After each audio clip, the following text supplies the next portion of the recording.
الحمد لله رب العالمين والصلاة والسلام على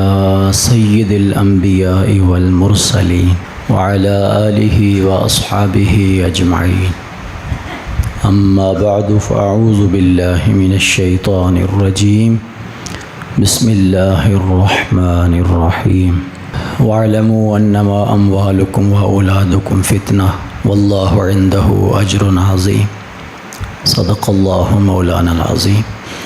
اللهم صل على سيدنا محمد وعلى آله وأصحابه وسلم. الصلاة والسلام عليك يا رسول الله وعلى آلك وأصحابك يا سيدي يا حبيب الله. الصلاة والسلام عليك يا رسول الله وعلى آلك وأصحابك يا سيدي يا شفيع المذنبين. حمد و صلات کے بعد معزز محترم سامعین حضرات، اللہ تبارک و تعالی جل وعلا کی توفیق سے حقوق اولاد کے حوالے سے ہماری گزشتہ 3 خطبات سے گفتگو جاری ہے، اور آج اس عنوان کی آخری چند اہم باتیں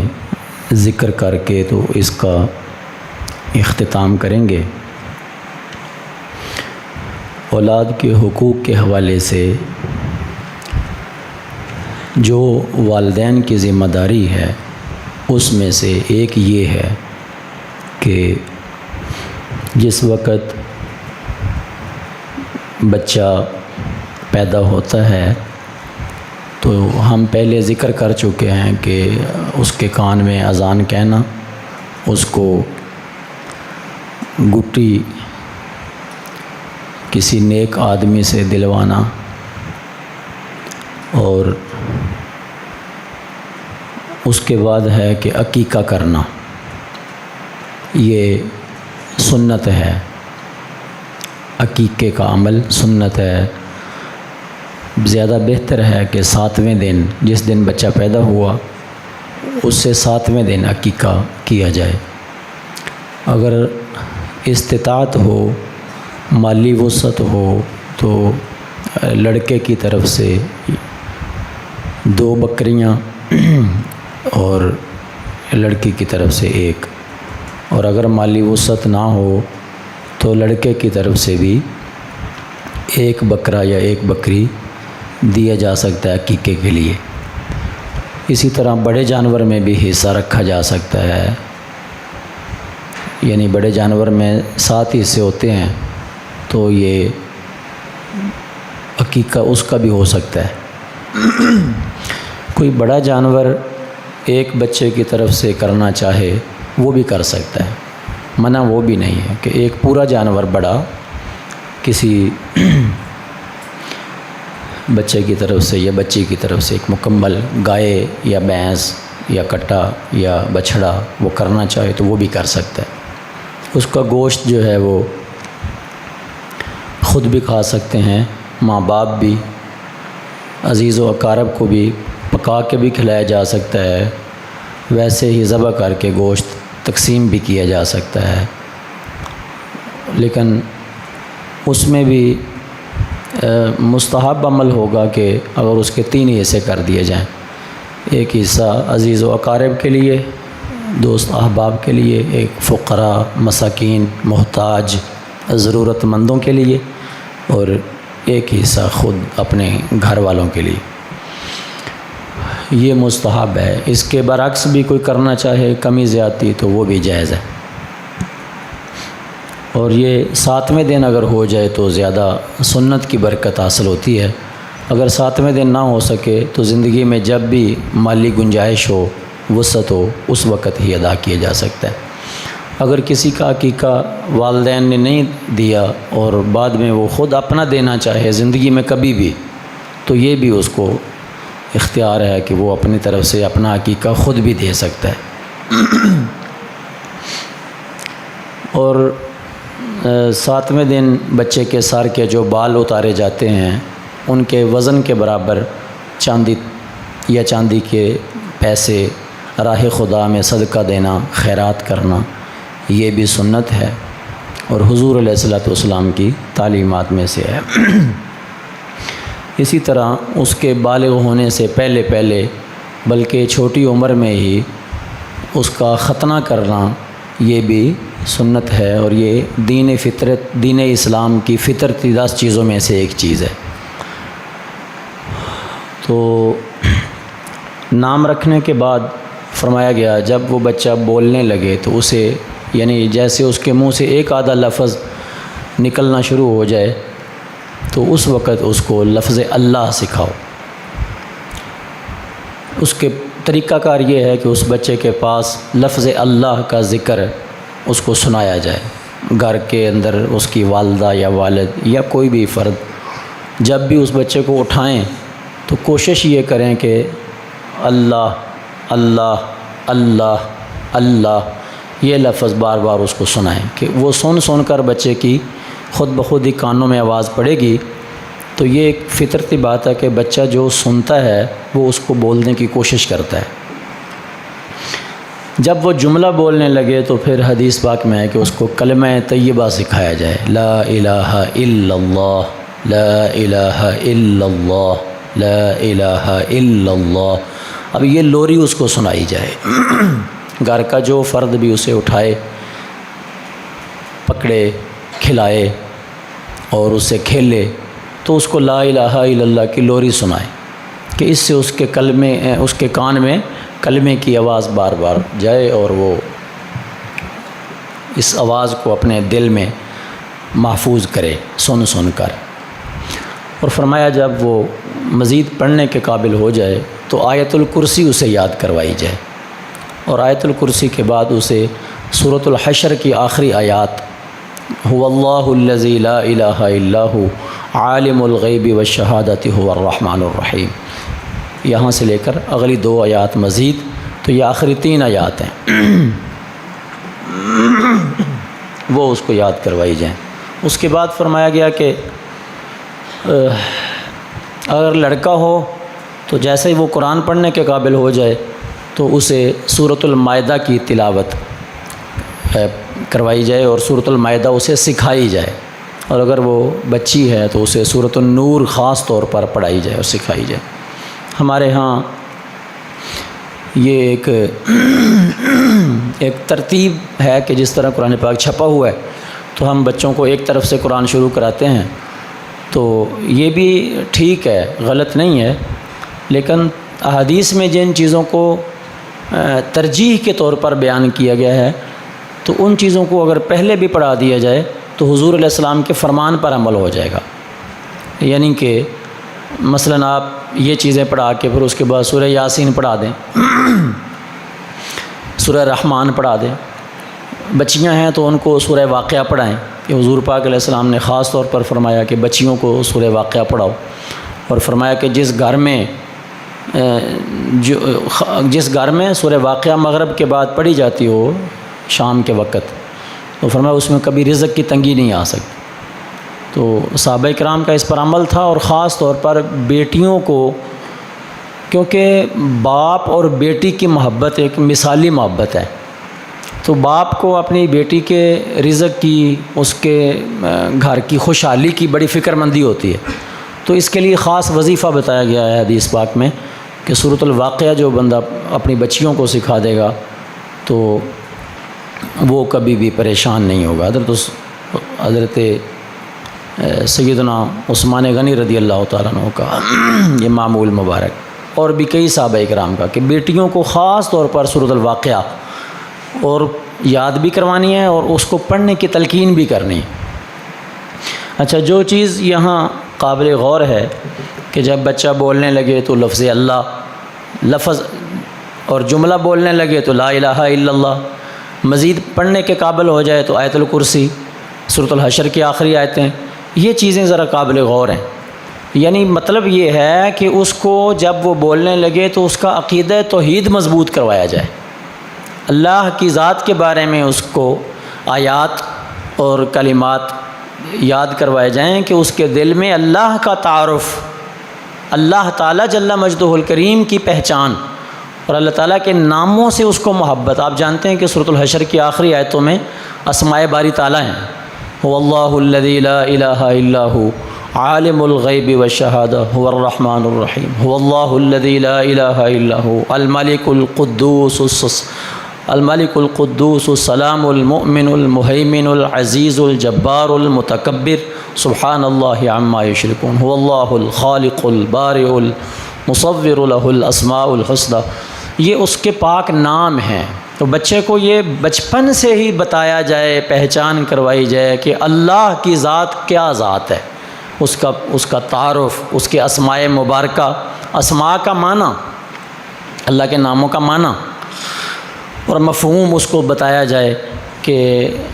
رازق کا معنی کیا ہے، خالق کا معنی کیا ہے، الحی کا معنی کیا ہے، اور اسی طرح اس کے باقی جو اسماء مبارکہ ہیں ان سب کا نام اور ہلکے پھلکے انداز میں، عام فہم سادہ الفاظ اور انداز میں اس کا مفہوم بتایا جائے کہ بچے کو اللہ کی ذات کے ساتھ دلچسپی، محبت اور الفت پیدا ہو، اور اس کو یہ عقیدے کے طور پر بتایا جائے چھوٹے چھوٹے جملے کہ اللہ تعالیٰ کائنات کا خالق ہے، ہم سب کا خالق ہے، ہمارا رازق ہے، اور ہر چیز اسی سے مانگنی چاہیے، ہر سوال اسی سے کرنا چاہیے، اپنی ہر حاجت اسی سے مانگنی چاہیے۔ یہ چھوٹے چھوٹے الفاظ بچوں کو چھوٹی عمر میں جب بتا دیں گے تو لازمی بات ہے کہ بچے کے دل میں اللہ کی محبت پیدا ہوگی، اور یہ تعلیمات نبی کریم علیہ السلام کی تعلیمات ہیں، یہ سلیبس رسول پاک علیہ السلام کا دیا ہوا سلیبس ہے بچوں کے لیے۔ اس کے بعد حدیث پاک میں ہے کہ جس وقت کوئی والد اپنے بیٹے کو تحفہ دینا چاہے اور وہ کہے کہ میں دنیا کا سب سے اچھا تحفہ اپنے بیٹے کو دینا چاہتا ہوں، تو سرکار کی حدیث کے الفاظ ہیں ما نحل والد ولدا افضل من ادب حسن، فرمایا کوئی باپ دنیا میں اچھے ادب سکھانے سے بہتر تحفہ اپنی اولاد کو نہیں دے سکتا ہے۔ یعنی ہزاروں مربع جائیداد دے دے اور کروڑوں اربوں کی کوٹھیاں اور بنگلے اس کے نام کروانا چاہے، اس کو اربوں خربوں کا بزنس دینا چاہے تو سمجھے کہ میں نے بڑا تحفہ دیا ہے۔ حضور فرماتے ہیں نہیں، سب سے بڑا تحفہ یہ ہے کہ وہ اپنی اولاد کو اچھا ادب سکھائے، ذات باری تعالیٰ کا ادب ہے اور اللہ کے گھر کا ادب ہے، اللہ کے پیارے رسول صلی اللہ علیہ وسلم کا، انبیاء کرام کا ادب، احترام، تعظیم۔ اس کا طریقہ یہ ہوگا کہ وہ روزانہ آداب الہی، آداب رسالت، آداب مسجد، آداب قرآن، بزرگوں کا ادب، بڑوں کا ادب، رشتہ داروں کا ادب، یہ وہ کوئی بات روزانہ سنائے بچے کو ایسی کہ جس سے بچے کے دل میں ان چیزوں کا ادب پیدا ہو۔ ضمناً ایک بات عرض کر دیتا ہوں کہ ہمارے ہاں یہ شوق، جب یہ باتیں ہم کرتے ہیں اور ظاہر ہے کہ آپ احباب سن رہے ہیں، تو یہ سننے کے بعد بندے کے ذہن میں آٹومیٹکلی ایک خیالات آنا شروع ہو جاتے ہیں کہ یار ہمیں کرنا چاہیے بچوں کو۔ تو ہم کیا کرتے ہیں کہ شوق کے ساتھ، شوق کے جذبے سے ہم اپنے چھوٹے چھوٹے بچوں کو پھر ہم مسجد میں لاتے ہیں۔ اچھا، اب ہوتا یہ ہے کہ مسجد میں جب چھوٹا بچہ آتا ہے تو چونکہ اس کو پتہ نہیں ہوتا کہ یہ مسجد ہے، اب وہ یہاں پہ آ کے بھاگے گا بھی، کودے گا بھی، چھلانگیں بھی لگائے گا، چیخیں بھی مارے گا اور یہ ساری چیزیں وہ کرے گا۔ تو اب باپ سمجھتا ہے کہ بس یہی میری ذمہ داری تھی کہ میں اس کو مسجد میں لے آیا ہوں، حالانکہ یہ طریقہ نہیں ہے۔ یعنی شوق اپنی جگہ ٹھیک ہے، لیکن شعور کا اس میں کوئی عنصر نظر نہیں آ رہا۔ کرنا یہ چاہیے کہ چھوٹی عمر کے بچوں کو، جیسے بچہ ہوتا ہے نا 3 سال کی عمر کا، یعنی بچہ ہلکا پھلکا چلنا شروع ہو جائے تو وہ بات بھی سمجھنا شروع ہو جاتا ہے۔ گھر میں ماں ہے، بہنیں ہیں یا باپ خود ہے تو وہ گھر میں مصلی بچھائیں اور چھوٹے بچے کو اپنے ساتھ گھر میں نماز پڑھائیں۔ ویسے ہمیں بھی یہ حکم ہے کہ حدیث پاک میں ہے کہ فرض مسجد میں پڑھنا زیادہ افضل ہے باجماعت، اور سنتیں اور نفل وہ گھروں میں پڑھنا زیادہ باعث برکت بھی ہے اور اولاد کی تربیت کا ایک ذریعہ بھی ہے۔ اور فرمایا گیا کہ اپنے گھروں کو قبرستان نہ بناؤ، وہاں نماز پڑھا کرو، اور حضور سید عالم صلی اللہ علیہ وسلم کا یہ پیارا طریقہ ہے۔ اور آپ کو کثیر احادیث ملیں گی جس کی راویہ امہات المومنین ہیں، کہ حضور جمعے سے پہلے اتنی رکعت پڑھتے تھے، جمعے کے بعد اتنی رکعت پڑھتے تھے، ظہر سے پہلے اتنی پڑھتے تھے، ظہر کے بعد اتنی پڑھتے۔ امہات المومنین کو کیسے پتہ ہے کہ سرکار کا طریقہ مبارک یہ تھا کہ فرضوں کی جماعت مسجد میں، اور اس کے بعد اکثر و بیشتر حضور سنتے اور نفل اپنے گھر میں ادا فرماتے تھے۔ ایک تو یہ ہے، اور ویسے بھی جیسے رات کے نوافل ہیں، اس کے بارے میں روایات امہات المومنین سے ملتی ہیں۔ تو کہنے کا مطلب یہ ہے کہ گھر میں بچوں کے سامنے جب ماں باپ نماز پڑھیں گے تو جس بچے کو کچھ بھی نہیں پتہ نا، وہ بالکل کچھ نہیں جانتا، آپ اس کو کچھ بھی نہیں بتائیں گے، تو وہ بھی چھوٹا بچہ اپنے ماں باپ کے ساتھ ہی جائے نماز بچھا کے تو اس پہ الٹے سیدھے سجدے کرنا شروع کر دے گا، اور وہ سجدہ نہیں کرنا آئے گا تو وہ اس کے پر لیٹ ہی جائے گا جائے نماز کے اوپر، لیکن وہ دیکھے گا بھی سار اٹھا کے میرے ماں باپ کیا کر رہے ہیں۔ کرنا یہ چاہیے کہ 3-4 سال کے بچے کو گھر میں تربیت دے، باپ سمجھائے کہ یہ نماز ہے، یہ اللہ کی عبادت ہے، یوں کھڑے ہوتے ہیں، اچھا جی۔ پھر مسجد کے بارے میں گھر میں تربیت دے، جب بچہ 5 سال کی عمر کا ہو جائے تو اسے سمجھائے اچھی طرح، اور 5 سال کا بچہ بات کو بہت اچھی طرح سمجھتا ہے، آپ اس کو سمجھائیں طریقے سے، طریقہ سمجھانے کا ایسا ہو بچہ اس کو سمجھتا ہے، اس کو گھر میں سمجھایا جائے، وہ بچہ گھر میں سمجھے، پھر وقت لگائے اس پر، کوئی 2 مہینے 4 مہینے بھلے 6 مہینے، مسجد کے بارے میں اس کو بتایا کہ مسجد ایک اللہ کا گھر ہے، وہاں لوگ نماز پڑھتے ہیں، وہاں لوگ اس طرح صفوں میں کھڑے ہوتے ہیں، وہاں لوگ شور نہیں کرتے، وہاں بھاگنا جائز نہیں ہے۔ یہ باتیں اس کو مہینہ 2 3 4 مہینے 6 مہینے تک روزانہ کوئی نہ کوئی مسجد کی فضیلت کی ایک حدیث، ایک واقعہ، ایک جملہ، ایک بات سنا دی، اور وہ بچے کو اس کے دل میں مسجد کی محبت پیدا کریں، اور اس کو اس مسجد کے آداب کے بارے میں روزانہ کوئی نہ کوئی ادب بتائیں۔ اب ہوگا کیا کہ مثلاً آپ نے اس ساری تربیت پر لگا دیے 4 مہینے، 4 ماہ کے بعد جب آپ انگلی پکڑ کے اس کو مسجد میں لے کے آئیں گے 5 سال کے بچے کو، جہاں بٹھائیں گے وہاں بیٹھ جائے گا، جیسے چپ کرائیں گے وہ آرام سے بیٹھ جائے گا، وہ مسجد، کیونکہ اب اس 4 مہینے 5 مہینے یہ باتیں آپ بتا چکے ہیں کہ بھاگنا نہیں ہے، شور نہیں کرنا، وہاں یہ ساری چیزیں پہلے اس کو گھروں میں سمجھائی جائیں، پھر اس کو گاہے گاہے مسجد کا وزٹ کرایا جائے، اور کوشش کریں کہ پہلی بار اس کو نماز کے ٹائم لانے کی بجائے نماز کے علاوہ آگے پیچھے کسی اور ٹائم میں لائیں، اس کو ویسے ہی مسجد کا آپ کے وزٹ کرائیں، تعارف کرائیں کہ یہ مسجد ہے، ادھر منہ کرتے ہیں، یہ صفیں ہیں، یہاں امام کھڑا ہوتا ہے، یہاں لوگ کھڑے ہوتے ہیں، یہ 2-4 بار وزٹ کرائیں۔ اب وہ بچہ جب مسجد میں آئے گا آپ کے ساتھ نماز کے ٹائم ہو ہی نہیں سکتا کہ وہ بچہ شور کرے۔ اچھا، جب جو کچھ میں نے یہ چند باتیں عرض کی ہیں، جب یہ نہ ہو، آپ نے میری تقریر سنی، آپ کے دل میں بڑا شوق پیدا ہو گیا، آپ آج ہی گئے اور شام کو آپ نے بچے کو انگلی سے پکڑا اور مسجد میں لے آئے، نہ اس کو مسجد کا پتہ ہے، نہ اس کو مسجد کے آداب کا پتہ ہے۔ اب اس کا ہوتا کیا ہے بھلا؟ ابھی یہ 2 ہفتے پہلے کی بات ہے کہ اس طرح کوئی نمازی کوئی لایا اپنے بچے کو، چھوٹے بچے کو، اور وہ بچہ اتنا چھوٹا تھا، مثلاً 3 سال کا 4 سال کا بچہ ہو تو وہ چلتا ہے، لیکن اس کو پیشاب پخانے کا بھی نہیں پتہ۔ تو یہاں باہر سین میں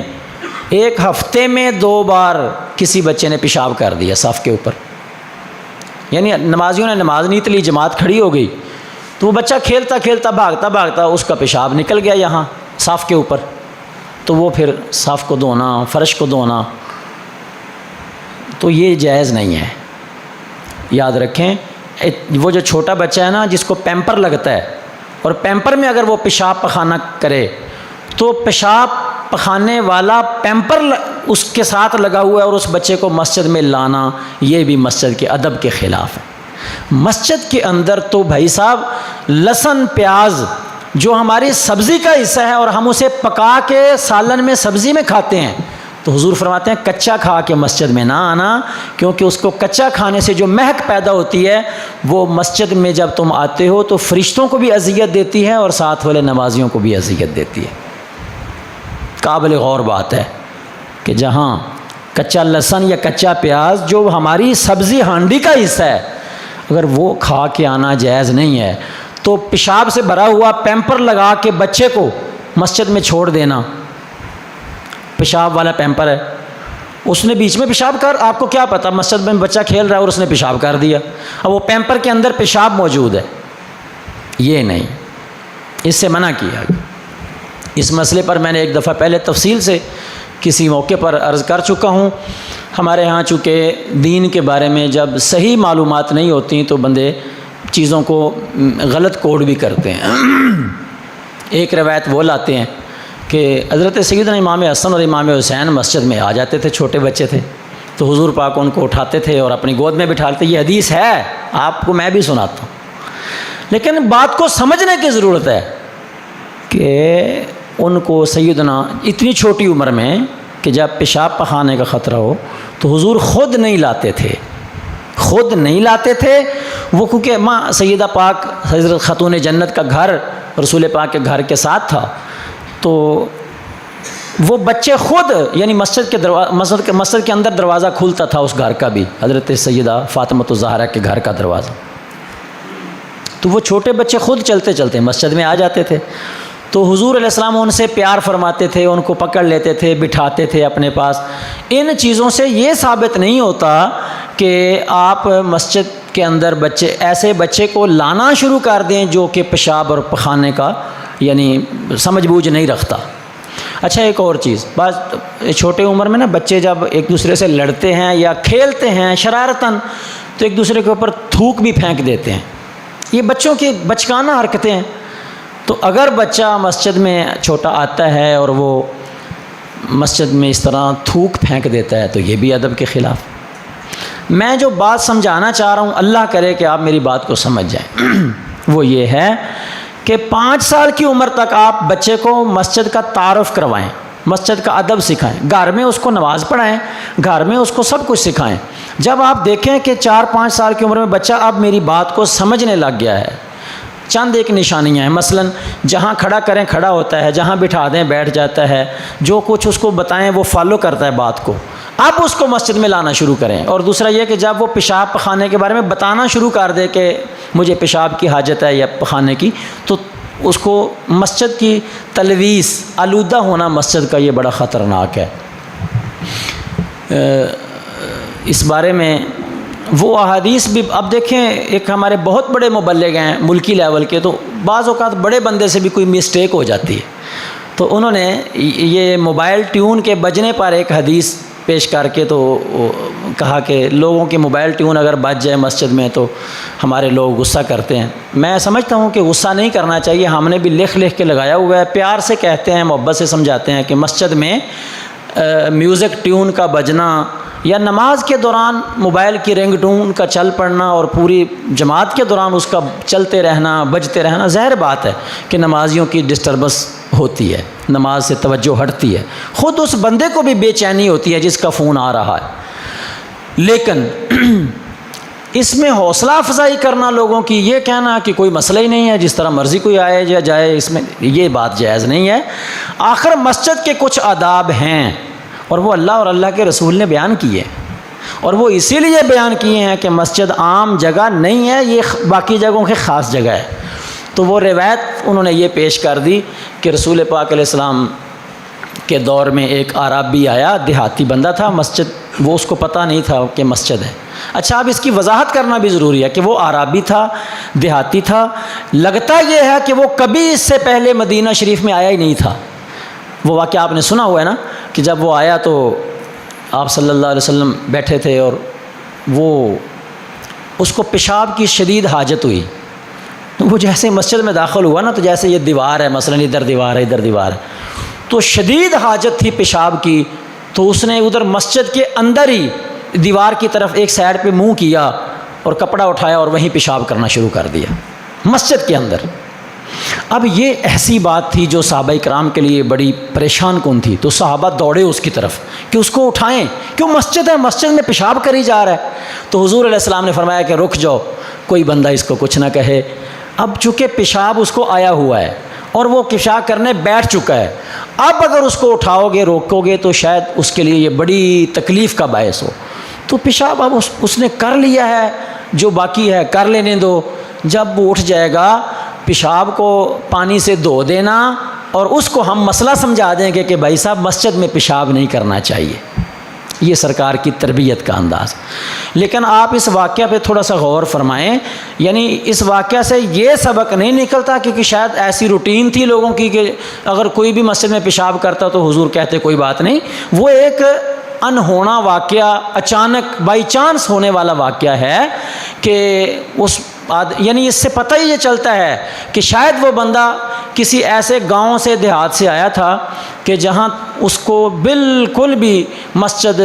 کا ادب و احترام کوئی پتہ نہیں تھا۔ تو اس واقعے کو کوٹ کر کے تو یہ دلیل پکڑنا کہ مسجد میں جو ہے وہ کسی کا موبائل بجتا ہے تو بجتا رہے، جب پیشاب کرنے سے حضور نے منع نہیں فرمایا تو موبائل بجنے سے تم کیوں منع کرتے ہو، یہ کتنا غلط استدلال ہے۔ میں نام نہیں لے رہا، بہت بڑے اسکالر ہیں جنہوں نے یہ حوالہ کوٹ کر کے اس طرح، تو بہرحال مسٹیک ہو جانا بڑی بات نہیں، بڑے بڑے عالم سے، بڑے خطیب سے، بڑے مبلغ سے، بڑے ذمہ دار آدمی سے بھی کبھی کوئی غلط بات یا غلط استدلال ہو جاتا ہے۔ تو مسجد کا ادب و احترام بہرحال رسول اکرم صلی اللہ علیہ وسلم نے سکھایا ہے، اور ایک حدیث میں ہے، اور یہ صحیح ستہ کے اندر حدیث ہے کہ فرمایا کہ اپنی مسجدوں سے پاگل لوگ اور بچوں کو، یعنی بچوں سے وہی مراد ہے وہ بچے جو مسجد کے آلودہ ہونے کا خیال نہیں کرتے، چھوٹی عمر کے وہ بچے جو پیشاب پخانے کی سمجھ نہیں رکھتے ہیں اور مسجد کے تقدس کو نہیں جانتے، ان بچوں کو فرمایا مسجدوں سے دور رکھو۔ یہ حدیث ہے، صحیح ستہ کے اندر آقا کریم کا فرمان ہے۔ اب یہاں جب ہم بات سمجھتے نہیں ہیں تو پھر پوری بات کو سمجھے بغیر ادھوری بات کو پکڑ کے تو ہم شور مچانا بھی شروع کر دیتے ہیں۔ اب کبھی لوگ اس حدیث کو بطور حدیث دیکھیں کہ رسول پاک کا فرمان ہے، اور حضور یہ نہیں فرما رہے ہیں کہ ان کو ساری زندگی بچوں کو مسجد سے دور رکھو، سرکار یہ فرما رہے ہیں کہ اتنا چھوٹا بچہ جس کو مسجد کے ادب و احترام کا نہیں پتہ اس کو فرمایا گیا ہے۔ باقی جب بچہ باشعور ہو جائے، میں نے جیسے کہ عرض کیا 5 سال کی عمر، تو تب آپ اس کو گھر میں مسجد کا ادب و احترام سکھا کے سمجھا کے لائیں گے، بالکل اس کو لانا بھی جائز ہے، لانا چاہیے کہ وہ جماعت کا منظر دیکھے، جماعت میں کھڑا ہو، مسجد کو دیکھے، نمازیوں کو دیکھے، اس کو طریقہ ہے کہ نماز کیسے پڑھنی ہے۔ تو اسی طرح ہمارے ہاں یہ سوشل میڈیا پہ ایک بہت زیادہ وہ ترکیوں کا قول چلتا ہے کہ ترکی لوگ کہتے ہیں کہ اگر تم نماز پڑھ رہے ہو اور تمہارے پیچھے تمہارے بچے شور کر رہے ہیں تو سمجھو کہ تمہارا مستقبل دین کے حوالے سے بڑا روشن مستقبل ہے۔ اب یہ ترکیوں کا قول ہے، یعنی اس سے ثابت یہ ہوتا ہے کہ اگر بچے مسجد میں شور کریں تو کوئی بڑی بات نہیں ہے، کرنا چاہیے۔ ایک یہ ترکیوں کا قول ہے اور ادھر حدیث ہے، آقا کریم کا فرمان ہے۔ اب دونوں میں سے ہمارے لیے اہم کیا ہے؟ حدیث ہے نا، تو بات کو سمجھنا چاہیے، بغیر سمجھے بات کو شیئر کرتے جانا۔ سوشل میڈیا پہ لوگ ایک پوسٹ کو دیکھتے ہیں، جو بات دل کو لگی اس کی شیئرنگ پہ بھی اس کا آؤٹ پٹ کیا ہے، نتیجہ کیا نکلے گا، یہ شرعی پوائنٹ آف ویو سے کسی کی بات ہے، اگر ٹھیک بھی ہے یا نہیں ٹھیک ہے، تو یہ سارا چیک کرنا بڑی ذمہ داری ہے۔ کیونکہ ایسے نہیں ہوتا کہ جو بات آپ کے دل کو لگ جائے بس آپ اس کو شیئر کرنا شروع کر دیں، پہلے اس کی تصدیق کر لیں کہ شرعی طور پر یہ بات ٹھیک ہے یا نہیں ٹھیک ہے۔ تو یہ بڑی ذمہ داری ہے اولاد کی تربیت کے حوالے سے۔ تو میں یہ عرض کر رہا ہوں کہ گھر میں ضرور بچوں کی تربیت کریں، جب بچہ 5 سال کا ہو جائے پھر اسے مسجد میں بھی لائیں، پھر اسے بتائیں کہ یہ مسجد ہے، مسجد میں لا کے اس کو بیٹھنے کا طریقہ، نماز پڑھنے کا طریقہ، دعا مانگنے کا طریقہ، ذکر فکر۔ اب وہ بچہ سبحان اللہ پڑھ سکتا ہے، الحمدللہ پڑھ سکتا ہے، اللہ اکبر پڑھ سکتا ہے، استغفر اللہ پڑھ سکتا ہے، درود شریف پڑھ سکتا ہے، یہ چیزیں آپ اس کو یاد کروائیں اور اس کو بتائیں کہ جب مسجد میں بیٹھتے ہیں تو یہ تسبیح ہے اور اس کے دانے کے اوپر اس طرح پڑھتے ہیں۔ یہ چھوٹی چھوٹی چیزیں ہیں بچوں کو سمجھانے والی۔ جب ہم یہ نہیں بتائیں گے، میری تقریر سن کے آپ کو شوق آئے گا اور آپ شام کو سارے بچوں کو لا کے مسجد میں چھوڑ دیں گے تو پھر ظاہر ہے کہ جماعت بھی ڈسٹرب ہوگی، نمازی بھی ڈسٹرب ہوں گے اور مسائل بھی کھڑے ہوں گے۔ بعض اوقات کوئی بندہ برداشت کر جاتا ہے، بعض اوقات کوئی بندہ برداشت نہیں کرتا۔ اب وہ بچہ مسجد میں شور کر رہا ہو تو سلام پھرتے ہی کوئی بندہ اگر اونچی آواز سے غصہ ہر بندے کا اپنا اپنا ہے، غصے سے بول پڑے تو پھر مسجد میں ایک بدمزگی کا ماحول بھی بن سکتا ہے۔ تو فرمایا گیا کہ بچوں کو تربیت سکھاؤ۔ آگے فرمایا گیا کہ رزق حلال کھلاؤ۔ یہ سب سے اہم ہے، سب سے اہم ہے، پورے دین کا خلاصہ اور روح ہے۔ اگر آپ کے بچوں کا رزق حرام ہے تو پھر یہ توقع نہ رکھنا کہ آپ کے بچے کبھی بڑے ہو کے بحیثیت باپ آپ کا ادب کریں گے۔ میں مسجد میں بیٹھا ہوں، ممبر رسول پہ بیٹھا ہوں، بائی نیم بائی فیس ایسے لوگوں کو جانتا ہوں جنہوں نے ساری زندگی لوگوں کو، اپنی اولاد کو رزق حرام کھلایا، رشوت، سود، جھوٹ کے پیسے، لیکن اب زندگی میں ایسے لوگوں کو پھر رسوا ہوتے ہوئے بھی دیکھا ہے۔ اولاد ساری چھوڑ جاتی ہے، کوئی دوائی دینے والا نہیں ہوتا، اور اتنی دردناک زندگی ہوتی ہے اور اس کو سمجھ نہیں آتی، کہتا میں نے ساری آسائشیں دی ہیں، ساری آسائشیں دی ہیں، ساری راحتیں دی ہیں، دنیا کا ہر سکھ اولاد کو دیا ہے۔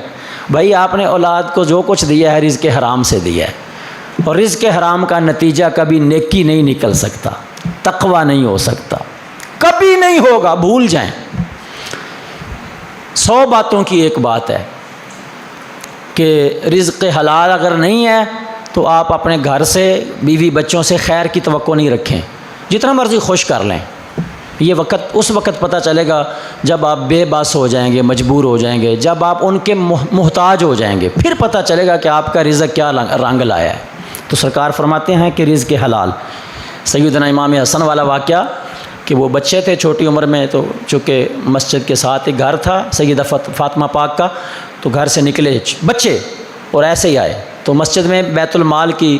کھجوروں کا ڈھیر لگا ہوا تھا، تو امام حسن نے بچہ ہونے کی وجہ سے ایک کھجور کو پکڑا اور کھانا شروع کر دیا، تو حضور پاک دوڑے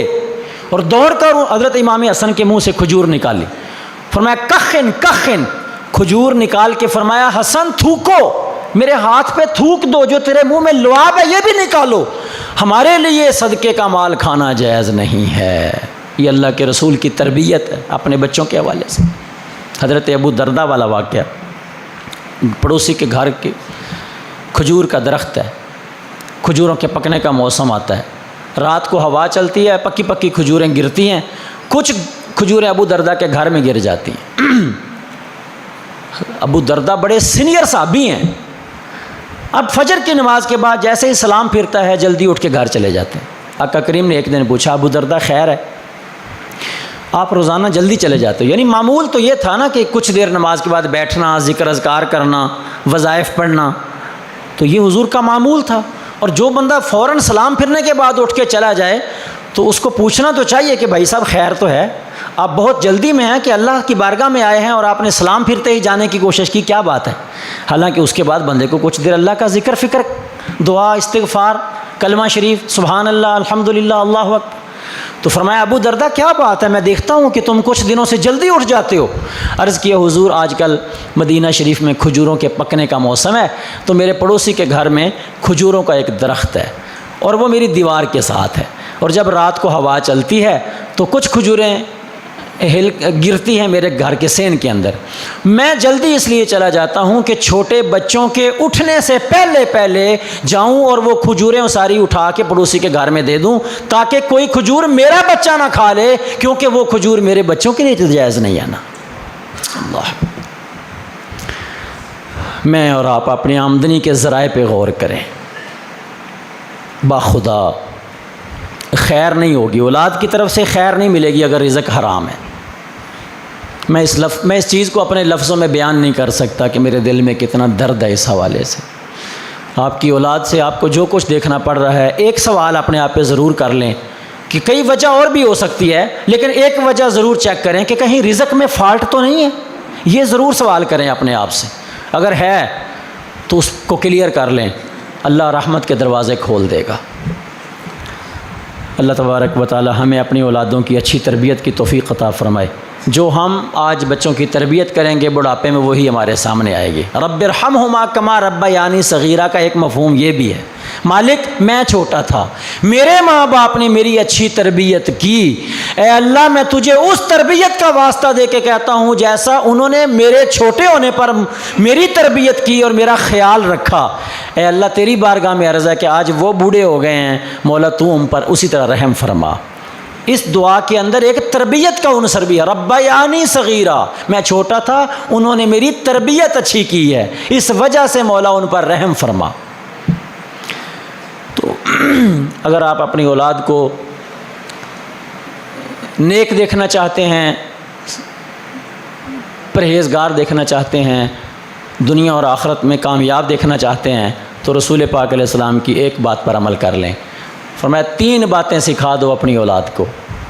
ادبوا اولادکم علی 3 خصال، حب نبیکم، اپنے نبی کی محبت سکھا دو۔ بس وہ جس کو نبی کی محبت نصیب ہو گئی، نبی صلی اللہ علیہ وسلم کی تعلیمات اس بچے کو سب کچھ سکھا دیتی ہیں۔ حب اہل بیت ہے، اپنے نبی کی اہل بیت کی محبت سکھا دو۔ مجھے بتاؤ تو صحیح کہ کسی بندے کو، کسی بچے کو حضرت مولا علی سے محبت ہو، سیدہ فاطمۃ الزہرا کی غلامی عقیدت اور احترام اس کے دل میں ہو، امام حسن کو جانتا ہو، امام حسین کو جانتا ہو، وہ کردار کا گندا ہو سکتا ہے؟ فرمایا میری اہل بیت کی محبت سکھا دو، اہل بیت کی زندگی خود تمہارے بچوں کو سکھا دے گی کہ زندگی کیسے گزارنی۔ تیسری بات، تعلیم القرآن، قرآن سکھاؤ۔ کیا سکھاؤ جی؟ بولیے کیا سکھائیے؟ آپ ایک چیز سکھا دیں، قرآن، قرآن باقی سب کچھ سکھا دے گا۔ قرآن سکھا دے گا کہ حلال کیا ہے، حرام کیا ہے، گناہ کیا ہے، ثواب کیا ہے، عذاب کیا ہے، جنت کیا ہے، جہنم کیا ہے، نیکی کیا ہے، بدی کیا ہے، نیک لوگ کیسے ہوتے ہیں، برے لوگ کیسے ہوتے ہیں، نیکوں کا انجام کیا ہے، بروں کا انجام کیا ہے، والدین کا احترام کیا ہے، اللہ کی بارگاہ کے آداب کیا ہیں، اللہ تعالیٰ کی بارگاہ کے آداب کیا ہیں، رسول پاک کی بارگاہ کے آداب کیا ہیں، بزرگوں کے ادب و احترام کیا ہیں، یہ سب کچھ قرآن سکھا دے گا۔ آپ ایک کام کر دیں کہ ان کو قرآن سکھا دیں، قرآن باقی سب کچھ سکھا دے گا۔ لیکن قرآن سکھانے سے مراد ہمارے معاشرے میں یہی لیا جاتا ہے کہ ناظرہ پڑھا دو۔ بھائی صاحب، ناظرہ پڑھانا تعلیم، یہ قرات ہے، پڑھانا، قرأ یقرأ، اقرا، پڑھنا، پڑھانا۔ سکھانا کچھ اور ہے کہ قرآن کہتا کیا ہے، اسے کہتے ہیں تعلیم و تعلم۔ حدیث کے لفظ تعلیم القرآن ہے کہ سکھاؤ، اور اس کے لیے جیسے میں نے ذکر کیا کہ بچوں کو آیت الکرسی سکھاؤ، تو آیت الکرسی کا معنی تو سمجھاؤ نا کہ اس میں اللہ کی ذات کا تعارف ہے۔ سورۃ الحشر کی آخری آیتیں سکھاؤ تو معنی تو سمجھاؤ نا کہ اس میں اللہ کے ناموں کا ذکر ہے۔ سورۃ النور بچیوں کو سکھاؤ۔ میرا آپ سے سوال ہے کہ کیا سورۃ النور جب حضور نے فرمایا صلی اللہ علیہ وآلہ وسلم کہ بچیوں کو سورۃ النور سکھاؤ، تو اس کا یہ مطلب ہے کہ سورۃ النور بچیوں کو ناظرہ پڑھا دو؟ میرا آپ سے سوال ہے کہ ناظرہ پڑھا دو سورۃ النور، تو ناظرہ پڑھنے سے بچی کو کیا سمجھ آئے گی؟ وہ جب اس کا ترجمہ سمجھے گی تو پتہ چلے گا کہ سورۃ النور کی کس کس آیت میں اللہ تبارک و تعالی نے مجھے پردے کا حکم دیا ہے۔ وہ معنی سمجھنے سے پتہ چلتا ہے۔ جب فرمایا لڑکوں کے لیے کہ بچوں کو سورۃ المائدہ سکھاؤ، تو کیا مطلب ہے؟ سورۃ المائدہ کے اندر ناظرہ پڑھا دو تو بچے کو دین سمجھ آ جائے گا۔ ناظرہ پڑھنا باعث برکت ہے، میں اس کا انکار کروں نعوذ باللہ من ذالک استغفر اللہ۔ بھائی صاحب، قرآن کی زیارت کرنا بھی ثواب، قرآن کو ہاتھ لگانا بھی ثواب ہے، قرآن کو دیکھنا بھی محض، ناظرہ پڑھنا بھی ثواب ہے۔ میں جس موضوع پہ بات کر رہا ہوں اس کو سمجھنے کی کوشش کریں کہ اس سے آگے بڑھیں۔ ناظرہ بھی ہم پڑھتے رہیں، اور جب ہم اس کا معنی سمجھتے ہیں تو تب ناظرہ نہیں ہوتا، وہ معنی بھی تو اوپر دیکھ کے پڑھا جاتا ہے نا، ترجمہ بھی تو اوپر دیکھ کے پڑھ رہے ہیں، تو اس کے اندر ناظرے کی نفی ہے؟ بولیے۔ جب آپ قرآن کو سمجھ کر پڑھنے کے لیے کھولتے ہیں اور اوپر دیکھ کر پڑھتے بھی ہیں اور سمجھتے بھی ہیں تو اب ناظرہ نہیں ہو رہا،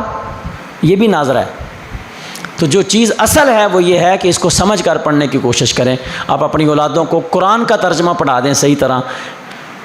انشاءاللہ تعالی اللہ کے گھر میں بیٹھ کر پورے یقین اور پورے وثوق کے ساتھ کہتا ہوں، جس شخص نے اپنی اولاد کو قرآن سکھا دیا، قرآن اس کی اولاد کو باقی سب کچھ خود ہی سکھا دیتا ہے۔ اللہ تعالی ہم سب کو قرآن پاک کی سچی محبت، اپنی اولاد کی اچھی تربیت، اپنی اولاد کے حقوق ادا کرنے کی اللہ ہمیں توفیق عطا فرمائے، اور اپنی اولاد کی جو ذمہ داریاں ہمارے کندھوں پہ ہیں اللہ ہمیں وہ ذمہ داریاں نبھانے کی توفیق عطا فرمائے۔